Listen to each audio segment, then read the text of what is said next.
Hello students, आज अपन nature and significance of management की सीरीज़ को आगे बढ़ाते हुए पढ़ेंगे levels of management, their respective functions and the primary and subsidiary function of the management, which is the one of the most important question of the management series. ठीक है, अब यहाँ पे लेवल्स ऑफ मैनेजमेंट देखते हैं तो there are 3 levels of management: top level management, middle level management and lower level management. Lower level management is also known as the supervisory management. ठीक है, अब यहाँ फ्लो चार्ट से पता चल जाएगा कि लेवल ऑफ मैनेजमेंट में कौन कौन से वर्कर काम करते हैं। ठीक है, जैसे सबसे पहले देखें लेवल्स ऑफ मैनेजमेंट है, टॉप मैनेजमेंट है। टॉप मैनेजमेंट में आपके board of directors and it's chairman हो गया, चीफ एग्जीक्यूटिव हो गया। चीफ एग्जीक्यूटिव में कौन कौन हो जाते हैं आपके? President, managing director, general manager etcetera. और फिर उसके बाद आता है सीनियर एग्जीक्यूटिव्स। सीनियर एग्जीक्यूटिव्स में कौन कौन हो जाते हैं? जैसे वाइस प्रेसिडेंट, मतलब जो आपके प्रेसिडेंट मैनेजिंग डायरेक्टर्स हैं उनसे नीचे जो है वाइस प्रेसिडेंट हो गया, डिप्टी मैनेजिंग डायरेक्टर हो गया एक्सेट्रा। ठीक है, फिर उसके बाद लास्ट आता है सेकंड आता है मिडिल मैनेजमेंट। मिडिल मैनेजमेंट को अपन सीनियर ऑफिसर्स भी कहते हैं। क्यों? क्योंकि भैया वो लोअर लेवल मैनेजमेंट से थोड़े से ज़्यादा सीनियर होते हैं, इसलिए उन्हें उस टाइप का वर्क दिया जाता है। अब मिडिल मैनेजमेंट में होते कौन कौन है? मतलब जितने भी मार्केटिंग फंक्शन होते हैं उनको मैनेज करने के लिए जो वर्कर्स होते हैं, जो मैनेजर्स होते हैं, वो काम में आ जाते हैं मिडिल मैनेजमेंट में। जैसे कि परचेज ऑफिसर, जो परचेज को मतलब पूरी परचेज को मैनेज करता है। दूसरा होता है पर्सनल ऑफिसर जो वर्कर्स वगैरह को मैनेज करता है। तीसरा होता है प्रोडक्शन ऑफिसर, जो प्रोडक्शन को मैनेज करता है कि भैया कितनी क्वांटिटी में कितना प्रोडक्शन होना है। फिर होता है सेल्स ऑफिसर जो सेल्स को मैनेज करता है कि भैया प्रॉपर सेल्स हो रही है कि नहीं हो रही, कितनी अपना क्या टारगेट है वो अचीव हो रहा है कि नहीं हो रहा। फिर लास्ट में आता है फाइनेंस ऑफिसर। तो फाइनेंस ऑफिसर क्या करता है कि भैया पूरी फाइनेंस को देख रेख करता है कि भैया फंड किस तरीके से एलोकेट हो रहा है, कहाँ पे खर्चा हो रहा है, उसको और किस तरीके से खर्चा कर सकते हैं। तो वो सब चीज़ों को वो मैनेज करता है। फिर सबसे लास्ट में आता है लोअर मैनेजमेंट। लोअर मैनेजमेंट को जैसे मैंने बताया सुपरवाइजर मैनेजमेंट भी बोलते हैं, क्योंकि lower management consist of supervisors. अब जो वर्कर्स वगैरह काम कर रहे हैं उनका जो सुपरविजन करते हैं वो सुपरवाइजर्स होते हैं और वो लोअर मैनेजमेंट के अंतर आते हैं। अब उसमें कौन कौन होते हैं? सीनियर सुपरवाइजर, इंटरमीडिएट सुपरवाइजर और फ्रंट लाइन सुपरवाइजर। 3 सुपरवाइजर्स होते हैं। ठीक है, अब ये जो आपका पिरामिड शेप्ड आपको ये दिख रहा है फ्लो चार्ट यहाँ पे, तो इसमें आपको इजीली समझ में आ जाएगा कि बोर्ड लेवल्स ऑफ मैनेजमेंट किस तरीके से बांटी गई हैं। अब यहाँ पे आपको एक चीज़ दिख रही होगी कि सबसे ऊपर जो टॉप मैनेजमेंट है, किसी भी ऑर्गेनाइजेशन को अपन देखें तो अगर वो जो पिरामिड दिया है या अपन ट्राइंगल कहें तो उसका जो टॉप पार्ट है वो क्या है? Board of directors and chief top management से कंसिडर कर रहा है, टॉप मैनेजमेंट से कंसिस्ट कर रहा है। तो उसमें कौन कौन होंगे? बोर्ड ऑफ डायरेक्टर हो जाएगा, मैनेजिंग डायरेक्टर्स हो जाएंगे एक्सेट्रा। ठीक है, अब फिर उसके बाद आता है मिडिल मैनेजमेंट, जो भैया उसके जस्ट नीचे आ गए वो कौन से होगा? सेकंड लेवल पे आ गए वो कौन होगा? मिडिल मैनेजमेंट हो गया। उसमें सीनियर एग्जीक्यूटिव्स होगा जो अपन ने ऊपर फ्लो चार्ट में भी देखा था। फिर उसके बाद है लास्ट में ऑपरेशनल और लोअर मैनेजमेंट, जिसको अपन सुपरवाइजरी मैनेजमेंट भी बोलते हैं। तो उसमें हो जाता है लोअर सुपरवाइजरी स्टाफ। उसमें कौन कौन होगा? Senior supervisor, intermediate supervisor and front line supervisor. अब यहाँ पे एक क्वेश्चन बहुत बार पूछा जाता है, तो why the levels of management chart is denoted age pyramid. Pyramid के शेप में वो क्यों डिनोट होता है, या ट्राइंगल के शेप में वो क्यों डिनोट होता है? तो यहाँ पे देखा जाए तो इसको ट्राइंगल के शेप में उनके क्वांटिटी के बेसिस पे भी, वर्कर की क्वांटिटी के बेसिस पे भी डिनोट करते हैं। जैसे जो टॉप लेवल मैनेजमेंट होता है उसमें बहुत कम वर्कर होते हैं, इसलिए वो कम क्वांटिटी में होते हैं। तो अपना देखें ट्राइंगल का जो ऊपर वाला पार्ट होता है वो भी क्या होता है? कम एरिया शो करता है। फिर उसके बाद जो मिडिल पार्ट आता है वो ज़्यादा एरिया शो करता है। तो टॉप लेवल मैनेजमेंट के कंपैरिजन में मिडिल मैनेजमेंट में ज़्यादा वर्कर्स काम करते हैं। फिर जो सबसे लास्ट पार्ट होता है, सबसे जो नीचे वाला पार्ट होता है ट्राइंगल का या पिरामिड का, वो सबसे ज़्यादा एरिया कवर करता है, वास्ट एरिया कवर करता है, इसलिए क्योंकि उसमें सबसे ज़्यादा वर्कर काम कर रहे होते हैं। जितने भी वर्कर्स हैं वो सब उसके अंदर आ जाते हैं। ठीक है, फिर उसके बाद टॉप मैनेजमेंट का मीनिंग वगैरह दिया हुआ है आपको, देखें इसमें क्या दिया है आपको कि top management is at the head of the organisation. भाई ये सारी सी बात है कि भाई टॉप मैनेजमेंट है तो वो कहाँ होगा? ऑर्गेनाइजेशन के बिल्कुल हेड पे होगा, सबसे ऊपर होगा। Which consist of the representative of share holders, जो क्या है एक्चुअल में टॉप मैनेजमेंट होता क्या है? शेयर होल्डर का रिप्रेजेंटेटिव होता है, शेयर होल्डर्स को रिप्रेजेंट करता है। वो जितने भी शेयर होल्डर हैं किसी भी ऑर्गेनाइजेशन के, उनको रिप्रेजेंट करता है टॉप मैनेजमेंट। उसमें कौन कौन होते हैं? Board of directors and it's chairman, chief executive और सीनियर एग्जीक्यूटिव। ठीक है, अब इनका फंक्शन क्या होता है? ये बहुत एक इंपॉर्टेंट क्वेश्चन है कि भैया उनके फंक्शन क्या होते हैं, काम क्या करते हैं वो। तो the main function of the top management are as under, भैया टॉप मैनेजमेंट है तो उसका सबसे पहला काम क्या होगा कि भैया ऑब्जेक्टिव को डिसाइड करना, कि भैया वो एक गोल डिसाइड करते हैं कि हमें इतना गोल, इतना टारगेट अचीव करना है पर्टिकुलर किसी टाइम पीरियड में। फिर उसके बाद होता है टू फ्रेम द पॉलिसीज़। दूसरा काम होता है उनका प्लानिंग करना, पॉलिसीज़ बनाना कि भैया किस तरीके से वो टारगेट जो उन्होंने बनाया है, डिटरमाइन किया है, वो किस तरीके से अचीव किया जाएगा।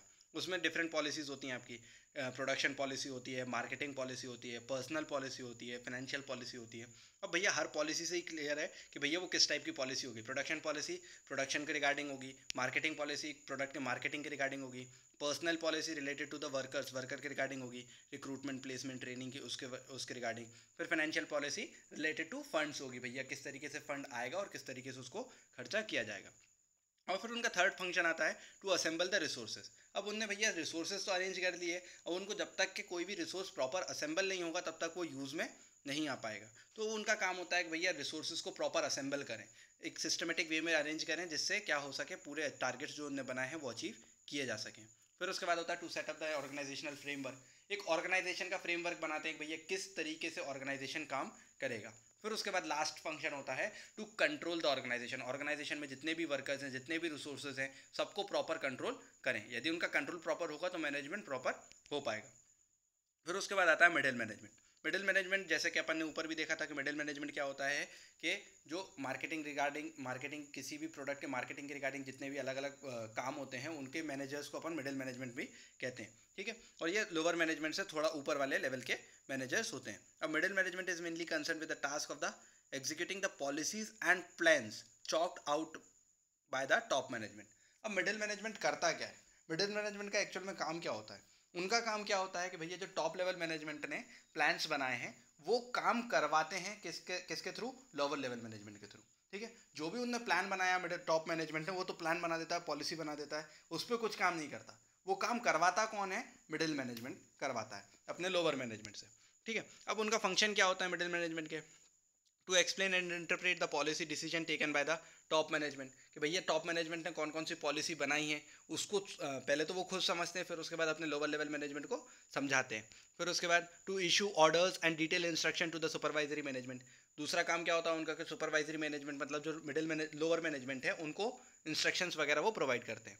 To communicate the problem and suggestion of the supervisory management to the top management. अब ये भी बहुत एक इंपॉर्टेंट काम होता है मिडिल मैनेजमेंट का कि ये क्या करता है, एक लिंक की तरीके से काम करता है, ठीक है। क्योंकि टॉप मैनेजमेंट को नहीं पता कि लोअर मैनेजमेंट में क्या हो रहा है और लोअर मैनेजमेंट को नहीं पता कि भैया टॉप मैनेजमेंट किस तरीके से पॉलिसी बना रहा है। अब उसके बीच में एक लिंक होती है, चेन होती है, वो क्या होती है, मिडिल मैनेजमेंट। मिडिल मैनेजमेंट क्या करता है, लोअर मैनेजमेंट से कम्युनिकेट करता है और अपनी प्रॉब्लम्स को, उनकी प्रॉब्लम्स को टॉप मैनेजमेंट तक पहुंचाता है। और वैसे ही टॉप मैनेजमेंट जो पॉलिसी बनाता है उसको समझ के वो पॉलिसीज को वो समझाता है किसको, लोअर मैनेजमेंट को, ताकि वहाँ पे काम हो सके। टॉप मैनेजमेंट ने पॉलिसी बना दी, काम कहाँ होता है, सबसे लोअर मैनेजमेंट पे, ठीक है।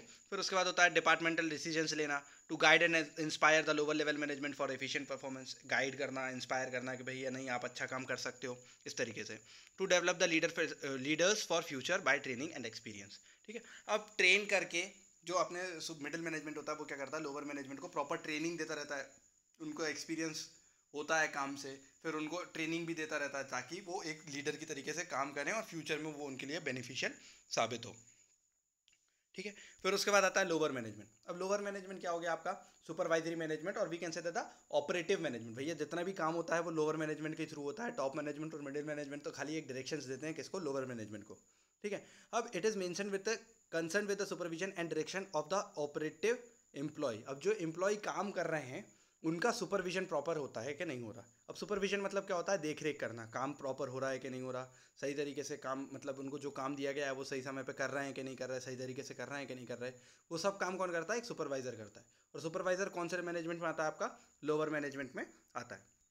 अब लोअर मैनेजमेंट के फंक्शन क्या होते हैं भैया, सुपरवाइजर्स के फंक्शन क्या होते हैं, to issue orders to instruction to the worker. अब जाहिर सी बात है जितने भी मैनेजमेंट है ना अपने लोअर मतलब अपने से एक नीचे वाले को इंस्ट्रक्शन इशू करते हैं। टॉप मैनेजमेंट मिडिल मैनेजमेंट को करता है, मिडिल मैनेजमेंट लोअर मैनेजमेंट को करता है, और लोअर मैनेजमेंट किसको करता है, वर्कर्स को करता है, मतलब जो भी वर्कर उनके लिए काम कर रहे हैं उनको, ठीक है। To supervise and control the functioning of the workers, workers की फंक्शनिंग वगैरह प्रॉपर हो रही है कि नहीं हो रही है उसको सुपरवाइज करता है। To make plan for sectional activities, classify and assign job to workers. अब वर्कर्स को क्या करता है, प्रॉपर क्लासीफाई करता है कि कौन से वर्कर को कहाँ पे यूज़ किया जा सकता है और उनको उस तरीके से का काम सौंपता है, ठीक है। फिर उसके बाद to direct and guide the workers about the procedure of work. Workers को प्रॉपर समझाना कि भैया काम किस तरीके से होगा, क्या प्रोसीजर अपने को फॉलो करना है जिससे वो काम पूरा हो पाएगा। To provide on the job training to the workers, workers जितने भी काम कर रहे हैं उनको on the job training provide करता है। ऑन द जॉब ट्रेनिंग मतलब क्या होता है कि भैया काम करते ही करते उनको सिखाता जाता है, ठीक है, इसको बोलते हैं अपन ऑन द जॉब ट्रेनिंग। तो ऑन द जॉब ट्रेनिंग वो प्रोवाइड करता है वर्कर्स को। प्रॉब्लम वर्कर्स की जितनी भी प्रॉब्लम है उसको सॉल्व करने की कोशिश करता है, उसको सॉल्व करता है, to communicate the unsolve problem and difficulties of the worker to the middle management. अब जो वर्कर्स की प्रॉब्लम है, जैसे कि अपन ने देखा कि भैया मिडिल मैनेजमेंट जाता है टॉप मैनेजमेंट को जाके बताता है लोअर मैनेजमेंट की प्रॉब्लम। तो लोअर मैनेजमेंट की प्रॉब्लम होती किसकी है? वर्कर्स की प्रॉब्लम होती है। वर्कर्स किसके पास जाते हैं? सुपरवाइजर्स के पास। सुपरवाइजर्स जाते हैं मिडिल मैनेजमेंट के पास, और मिडिल मैनेजमेंट जाता है किसके पास? एक टॉप मैनेजमेंट के पास। तो ये एक सीक्वेंस फॉलो होता रहता है काय का? इन्फॉर्मेशन प्रोवाइड करने का। तो टॉप मैनेजमेंट मिडिल को, मिडिल लोअर को, लोअर फिर वर्कर को। वैसे ही अगर नीचे से ऊपर इन्फॉर्मेशन जाना है तो वर्कर लोअर मैनेजमेंट को, लोअर मैनेजमेंट मिडिल मैनेजमेंट को, और मिडिल मैनेजमेंट टॉप मैनेजमेंट को। इसी तरीके से कोई भी एक अच्छी ऑर्गेनाइजेशन या कोई भी एक अपन एस्टेब्लिश्ड ऑर्गेनाइजेशन है वो इसी तरीके से काम करती हैं। ठीक है, फिर उसके बाद एक इंपॉर्टेंट क्वेश्चन आता है फंक्शन ऑफ मैनेजमेंट। कि भैया इस मैनेजमेंट का काम ही क्या होता है? अगर अपन जनरल लैंग्वेज में बात करें तो मैनेजमेंट का काम ही क्या है, उनके फंक्शन ही क्या है। ठीक है, तो फंक्शन ऑफ मैनेजमेंट में देखें तो देयर आर, अगर उनको क्लासीफाई करें तो वो दो तरीके के फंक्शन होते हैं। एक होता है प्राइमरी फंक्शन, दूसरा होता है सब्सिडियरी फंक्शन। सेकेंडरी फंक्शन भी अपन उसको कहते हैं। प्राइमरी फंक्शन भैया इसके बगैर तो मैनेजमेंट करना पॉसिबल ही नहीं है। सबसे पहला फंक्शन क्या होता है? प्लानिंग। ठीक है, प्लानिंग में क्या हो गया कि ये देखें, आपको ये टेबल से इजीली समझ में आ जाएगा कौन कौन से फंक्शन होते हैं। प्राइमरी फंक्शन में प्लानिंग होता है, ऑर्गेनाइजिंग होता है, स्टाफिंग होता है, डायरेक्टिंग होता है एंड कंट्रोलिंग होता है। सेकेंडरी फंक्शन में क्या होता है? Representation, innovation, decision making, communication, forecasting and research. ठीक है, अब अपन समझते हैं थोड़ा। प्लानिंग क्या होता है भाई? कि किसी भी चीज़ को फ्यूचर में प्लान करना, मतलब फ्यूचर के लिए अभी से कुछ भी प्लान करना, इसको बोलते हैं अपन क्या? प्लानिंग। ठीक है, तो ये प्लान करते क्यों हैं? कि भैया आज के टाइम में, आज का जो एरा है, जो कॉम्प्लेक्सिटीज़ है बिजनेसमैन के, बिजनेस की, मॉडर्न बिजनेस की, वो भैया बहुत ज़्यादा रिजिड हो गई हैं। उनको फेस करने के लिए एक प्रॉपर प्लान दिमाग में होना ज़रूरी है। तो वो कौन करता है भैया? एक मैनेजमेंट करता है। जितना अच्छा उसका प्लान होगा, जितना इफेक्टिव उसका प्लान होगा, उतनी ज़्यादा वो, उतना अच्छा वो ऑर्गेनाइजेशन सर्वाइव कर पाएगी अपने कॉम्पिटिटर्स को, और उतनी अच्छी तरीके से वो आगे काम भी कर पाएगी। ठीक है, फिर उसके बाद आता है आपका ऑर्गेनाइजिंग। अब भैया उनने तो प्लान बना लिया कि भैया हमें ये काम करना है ना, बोलना बहुत आसान हो जाता है। फिर उसके बाद क्या होता है कि भैया रिसोर्सेज वगैरह अवेलेबल कराने पड़ते हैं, कौन से रिसोर्स कहाँ पे लगेंगे, कितने वर्कर्स चाहिए, कितने रिसोर्सेज चाहिए, कौन सा अपने को रॉ मटेरियल चाहिए, वो रॉ मटेरियल कहाँ से आएगा। तो वो होता है ऑर्गेनाइजिंग का काम। मैनेजमेंट का सेकंड फंक्शन होता है जो कि है ऑर्गेनाइजिंग। तो ऑर्गेनाइजिंग का मतलब ही है कि भैया सिस्टमेटिक अरेंज करना रिसोर्सेज को, ताकि जो गोल बनाए हैं प्लानिंग के थ्रू वो गोल अचीव किए जा सकें। तो ऑर्गेनाइजिंग में क्या होता है? मैनेजर प्रॉपर रिसोर्सेज को सिस्टमेटिकली अरेंज कर देता है, जिससे जो उनने गोल बनाया है मैनेजमेंट ने, वो गोल अचीव किया जा सके। ठीक है, फिर उसके बाद आता है स्टाफिंग। स्टाफिंग में क्या है भाई? जो भी आपने रिसोर्सेज अवेलेबल करा लिए, तो भैया वो विदाउट वर्कर तो काम होने से ही रहा। ठीक है, तो हर फील्ड पे, हर वेकेंट पोजीशन पे भैया एक वर्कर चाहिए। ठीक है, तो वो वर्कर को फुलफिल करता है, वो गैप को क्या करता है? फिल करता है कौन? मैनेजमेंट। प्रॉपर स्टाफिंग करके कि भैया अगर उसको लगता है कि टॉप मैनेजमेंट पे कोई वर्कर, मतलब यहाँ पे मेरे मिडिल मैनेजमेंट में कोई वर्कर की कमी है, या कोई वर्कर सही तरीके से काम नहीं कर पा रहा है, तो नीचे से वो चाहे तो नीचे से किसी को प्रमोट करके वहाँ पे पहुँचा देता है, या नया कोई बाहर से वर्कर लेके आता है। तो इस तरीके से वो क्या करता है? जो गैप रहता है, जो गैप बन जाता है प्रॉपर काम ना होने का किसी वर्कर की कमी से, उसको क्या करता है? फिल करने की कोशिश करता है। फिर उसके बाद आता है आपका डायरेक्टिंग। अब डायरेक्टिंग में भैया आपके डायरेक्टिंग के चार एलिमेंट होते हैं। ठीक है, डायरेक्टिंग मतलब क्या होता है कि भैया आपको एक डायरेक्शन दे दिया उसने, एक आपको निर्देश दे दिया जिस तरीके से आपको उसको काम करना है। अब इसके चार स्टेप होते हैं, चार एलिमेंट होते हैं। सबसे पहला एलिमेंट होता है सुपरविजन, फिर उसके बाद होता है मोटिवेशन, फिर होता है लीडरशिप, और फोर्थ होता है कम्युनिकेशन। ठीक है, ये चार एलिमेंट होंगे तो वो प्रॉपर डायरेक्ट कर पाएगा। सबसे पहला हो गया सुपरविजन, कि भैया वर्कर सही तरीके से काम कर रहे हैं कि नहीं कर रहे, देख रेख करना। दूसरा होता है मोटिवेशन, कि भैया वर्कर्स को मोटिवेट करना, कि भैया आप ये काम कीजिए, इससे आपका ये बेनिफिट होगा, फर्म का ये बेनिफिट होगा, इससे अपन ये काम और अचीव कर सकते हैं, ये जो अपना टारगेट है इसको ईजिली अचीव कर सकते हैं, टारगेट अचीव करने से आपका भी बेनिफिट होगा, इस तरीके से। फिर होता है लीडरशिप। अब एक डायरेक्टर को या एक मैनेजर को फ्रंट से लीड करना पड़ता है। लीडरशिप मतलब क्या हो गया? कि भैया वो अपने आप को, वो मतलब कोई भी प्लान बनाता है तो उसको प्रॉपर लीड करता है। ऐसा नहीं है कि भैया प्लान बना के थोप दिया कि तुम्हें ये काम करना है, तो उसको लीड करता है, उसको काम कराने में मदद भी करता है। ऐसा नहीं है कि उसने प्लान बना दिया तो छोड़ देगा उसको। प्लान बनाया है तो उसको अचीव करने में पूरी अपना एफर्ट्स भी डालेगा, और वर्कर से भी बोलेगा कि आप भी एफर्ट डालें। फिर उसके बाद होता है कम्युनिकेशन। भैया मैनेजमेंट का एक भैया बहुत इंपॉर्टेंट काम होता है कि वो प्रॉपर कम्युनिकेशन रखे। यदि कम्युनिकेशन गैप हो जाएगा तो ऑर्गेनाइजेशन सही तरीके से सर्वाइव नहीं कर पाएगी। ठीक है, फिर उसके बाद आता है कंट्रोलिंग। कंट्रोलिंग तो क्या हो गया, मैनेजर का एक लास्ट काम होता है। अब वो प्रॉपर कंट्रोल रखता है वर्कर्स के ऊपर, रिसोर्सेज के ऊपर, ताकि एक स्टैंडर्ड मेंटेन किया जा सके परफॉर्मेंस में भी वर्कर की, और जो प्रोडक्ट वगैरह बन रहे हैं उस पर भी प्रॉपर एक स्टैंडर्ड का मेंटेनेंस किया जा सके। यदि वो प्रॉपर कंट्रोल नहीं रखेगा तो अब सब अपने मर्जी से काम करेंगे। अगर सब अपनी मर्जी से काम करेंगे तो जो स्टैंडर्ड है प्रोडक्ट का वो एक सा नहीं आ पाएगा। कोई प्रोडक्ट कोई अलग तरीके का आएगा, कोई सी प्रोडक्ट में कुछ अलग तरीके की चीज़ होगी, तो वो स्टैंडर्डाइजेशन नहीं हो पाएगा प्रोडक्ट का। तो उसका प्रॉपर काम क्या होता है, ऑर्गेनाइजेशन अगर सही तरीके से स्मूथली फंक्शन करना है मैनेजमेंट का, तो सबसे लास्ट स्टेप, लास्ट फंक्शन होता है उसका कि भैया वो प्रॉपर कंट्रोल रखे अपने रिसोर्सेज के ऊपर, अपने फंक्शंस के ऊपर, अपने खुद के काम के ऊपर भी, और साथ ही साथ वर्कर जो भी काम कर रहे हैं उनके ऊपर भी। ठीक है, फिर उसके बाद सेकेंडरी फंक्शन में देखें, सेकेंडरी फंक्शन में रिप्रेजेंटेशन। तो सेकेंडरी फंक्शन ऑफ मैनेजमेंट को अगर ऐसा है कि अगर आज के मॉडर्न बिजनेसमैन देखें तो सेकेंडरी फंक्शन पे भी उतना ही जोर दे रहे हैं। नहीं तो मैनेजमेंट के मेन प्राइमरी फंक्शंस तो वही हैं जो अपन ने ऊपर देखे थे, उसके बगैर तो मैनेजमेंट पॉसिबल ही नहीं है। लेकिन अगर आज की और कॉम्प्लेक्सिटीज़ देखें तो सेकेंडरी फंक्शन भी उतने ही ज़रूरी हैं जितने प्राइमरी फंक्शन है। सेकेंडरी फंक्शन में सबसे पहला आया अपना रिप्रेजेंटेशन। तो some experts are of the opinion that representation is a new function of the management. More often than not, a manager has to represent his organization in dealing with the outside people, such as government officials. ठीक है, तो भैया अब एक organisation में क्या काम हो रहा है वो, और गवर्नमेंट ऑफिशियल्स या कोई भी आउटसाइड वर्ल्ड को रिप्रेजेंट करता है। कौन करता है, मैनेजमेंट करता है। और जितने भी मतलब आज के टाइम के मतलब जो स्कॉलर्स हैं वो क्या सजेस्ट कर रहे हैं कि भैया जो रिप्रेजेंटेशन है वो एक नया फंक्शन है मैनेजर का। वो क्या करता है, अपनी पूरे इंस्टीट्यूट, अपने पूरे ऑर्गेनाइजेशन को क्या करता है, रिप्रेजेंट करता है आउटसाइड वर्ल्ड से। ठीक है, तो एक रिप्रेजेंटेशन का काम हो जाता है। फिर होता है इनोवेशन।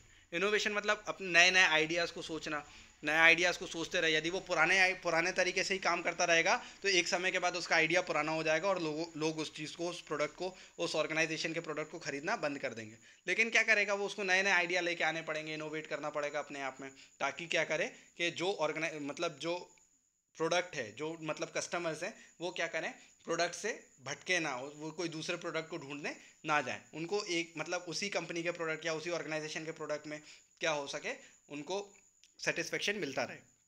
फिर उसके बाद आता है डिसीजन मेकिंग। तो भैया ये इंपॉर्टेंट फंक्शन होता ही है मैनेजमेंट का कि वो प्रॉपर डिसीजन ले। सही डिसीजन, किसी भी मैनेजर का सही डिसीजन उसकी ऑर्गेनाइजेशन के सक्सेस पे डिपेंड करता है। ठीक है, यदि वो जितना अच्छा डिसीजन लेगा ऑर्गेनाइजेशन उतनी ज़्यादा सक्सेस पाएगी। यदि वो डिसीजन उसके गलत होंगे तो ऑर्गेनाइजेशन, जाहिर सी बात है कि भैया ऑर्गेनाइजेशन प्रॉपर सक्सेस नहीं पाएगी। फिर उसके बाद है कम्युनिकेशन। प्रॉपर कम्युनिकेट करता है वर्कर्स से। ठीक है, फिर उसके बाद फोरकास्टिंग, फ्यूचर के लिए फोरकास्ट करता है कि भैया क्या हो सकता है, सारी पॉसिबिलिटीज़ अपने दिमाग में लेके आता है कि भैया ये हो सकता है, फिर ये काम किया जा सकता है। फिर उसके बाद आता है रिसर्च। ठीक है, रिसर्च में क्या होता है कि मार्केट रिसर्च करता रहता है कि भैया मार्केट में जितने भी कस्टमर्स हैं उनका माइंड किस तरीके से जा रहा है, मतलब मार्केट ट्रेंड किस तरीके का है। यदि मार्केट ट्रेंड किसी भी कस्टमर और मैनेजमेंट को मालूम होगा तो वो उस टाइप के प्रोडक्ट को मैन्युफैक्चर करेगा। यदि उसको मालूम ही नहीं है कि मार्केट में ट्रेंड क्या है, जैसे अगर अपन बात करें फैशन के बारे में, अगर आज के टाइम में अगर कोई भी मैन्युफैक्चरर जीन्स पैंट की मैन्युफैक्चरिंग चालू करता, सपोज करते हैं, तो वो अगर बेल बॉटम बनाएगा तो वो बिकना बंद हो जाएगा, क्योंकि वो ट्रेंड से ही खत्म हो चुका है। तो वो रिसर्च के थ्रू पता चलता है मैनेजर को कि भैया मार्केट में ट्रेंड क्या है। यदि वो उस टाइप की चीज़ को बनाएगा जो फैशन में ही नहीं है, आदमी के प्रेफरेंस ही नहीं है, तो वो चीज़ जाहिर सी बात है सक्सेस नहीं ले पाएगी, वो फेल हो जाएगी। ठीक है, तो उसका काम होता है कि भैया नई टेक्निक का यूज़ करे प्रोडक्शन में, प्रॉपर रिसर्च करे कि भैया मार्केट में ट्रेंड क्या चल रहा है, क्या प्रेफरेंस है कस्टमर की। ठीक है, फिर अगर अब अपन आगे नेक्स्ट पार्ट में पढ़ेंगे कि कंट्रोलिंग क्या होती है, कोऑर्डिनेटिंग क्या होती है, इनके फंक्शंस क्या होते हैं इसी सीरीज़ में। ठीक है, चलिए बाय।